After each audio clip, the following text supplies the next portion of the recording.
Everything you see right now, the technology you use, the city you live in, even the device you're watching this video on, all rely on an energy source.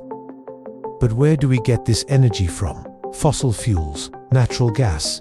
What if there was a limitless energy source? The sun, it sends 173,000 terawatts of energy to Earth every day. That's 10,000 times more than what all of humanity needs. But we're only using a tiny fraction of it, because we haven't mastered solar energy efficiency yet. The only problem, we need better storage systems and more efficient panels. And the good news, technology is advancing every year.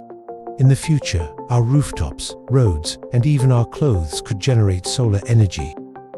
But there's still one big question. What do you think the energy of the future will be? Comment below. Fossil fuels or solar energy?